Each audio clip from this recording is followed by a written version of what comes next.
Hey everyone, Alex here. It occurred to me the other day how I've never shared much about me or my story. I've dropped in a few bits here and there, but I finally thought it might be useful to some people to know a bit more about how I arrived where I'm at, doing coaching and teaching and talking on these subjects.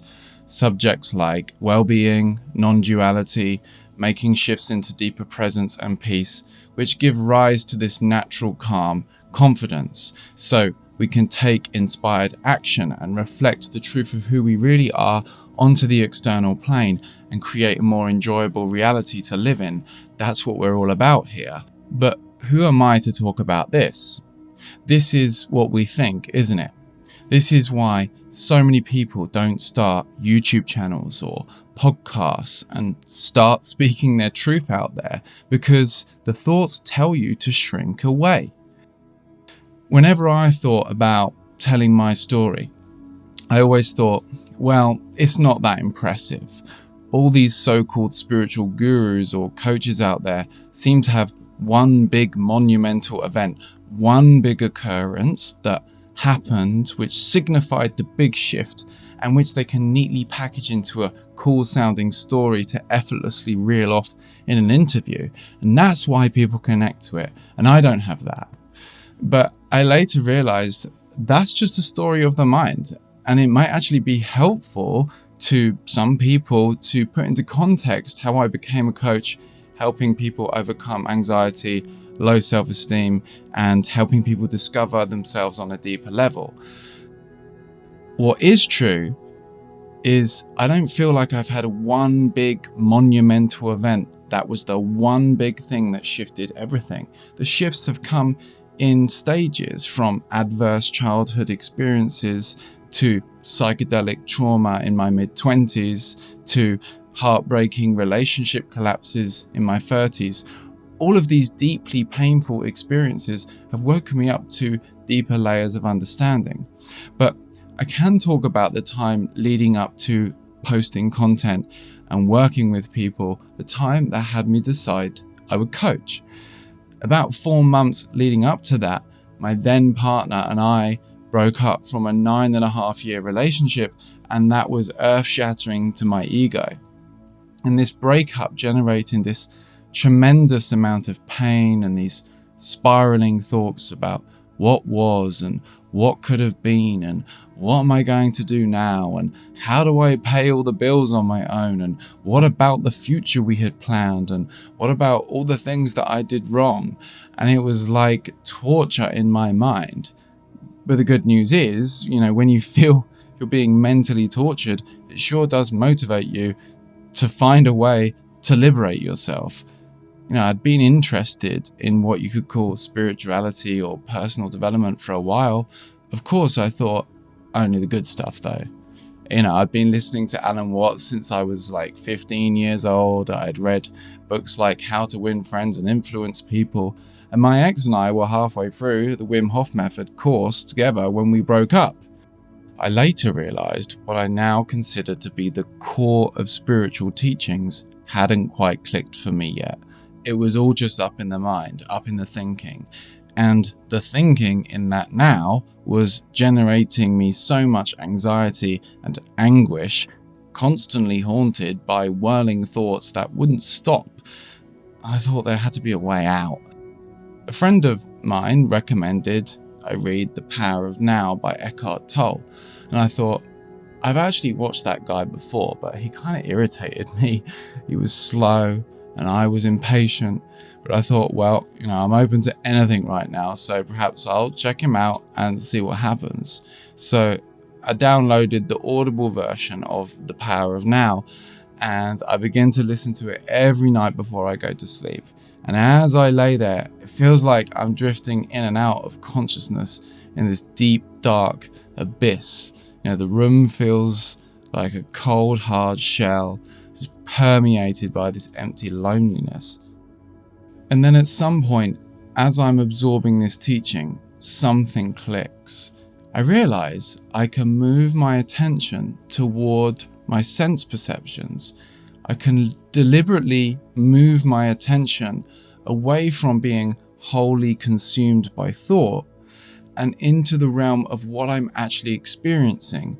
And the room feels instantly more benevolent. Everything feels calmer. There's this stillness. And if I listen really closely, silence. And after a few times of shifting back and forth between the tornado of torturous thoughts and the still, silent spaciousness, the utter contrast between those two states strikes me like a lightning bolt.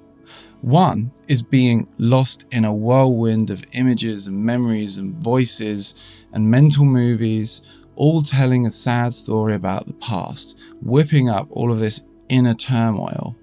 And the other is peace, stillness, spaciousness, awareness. The pain was periodically still there, sometimes really intensely, but I dropped my resistance to it. I would watch it and watch the bodily sensations and allow myself to experience them whilst staying knowingly as the awareness. So I made it my number one priority to deepen into it further and further. I listened to the power of now 10 times on repeat. And I started searching for more people that were relaying the same teachings. Then I discovered how Eckhart learned how to talk about his experiences and these teachings from the great sages and the gurus and the mystics. And I practiced and I practiced and I did the investigation into myself, and I felt this sense of peace gradually started to permeate everything. And I thought about how just a few months ago I was in this deep, dark place, and how blessed I was to have access to these teachings and to people on YouTube talking about their experiences, revealing the light at the end of the tunnel, because it had helped me to arrive at a place of excitement and inspiration.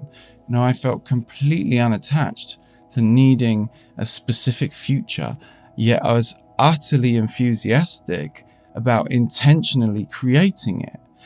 I felt called to communicate how these teachings had helped me so that other people can feel less lonely or helpless during their suffering and make a swifter transition to a more peaceful and empowered place. Now, do I consider myself a guru or one who has all the answers? Absolutely not. I'm leveraging coachings and some teachings. I'm just a person on my particular journey with my particular life experience. I've had multiple experiences since that have exposed deeper layers of faulty beliefs, attachments, and hidden trauma, and I still got a whole journey to go. Who knows where it ends? People should just admit you've got a journey. It's okay. Spiritual awakening isn't a one and done deal. It's a gradual deepening of your understanding over time, peeling back layers over time to reveal more and more of the true you. And it's not who you think you are that wakes up anyway. It's something beyond that. It's as if awareness becomes aware of itself. I want to tell you that you're more than your thoughts. You're more than the story in your head. You're not that character in the story, in the thoughts. You're not that character in your mind that feels lost, unworthy, undeserving, and beats themselves up for past mistakes all the time.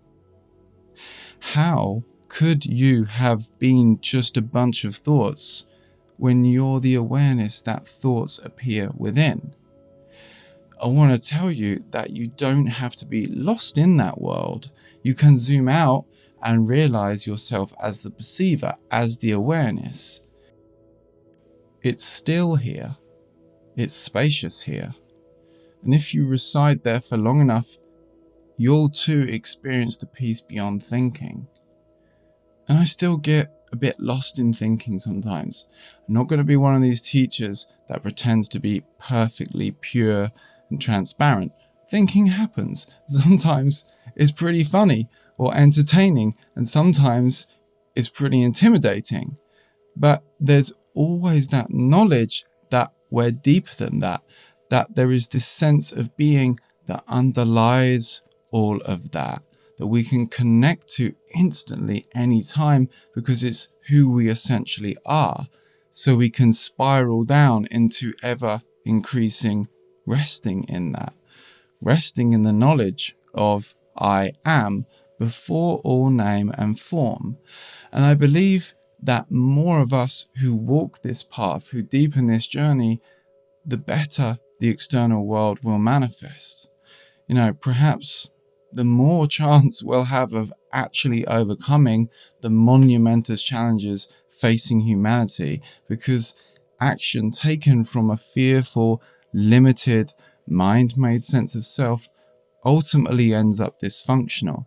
And action taken on behalf of our true self, when we know ourselves to be this peace, the more harmony we'll see in the world. It just follows from there. So I'd love for you to join me on this journey. Peace.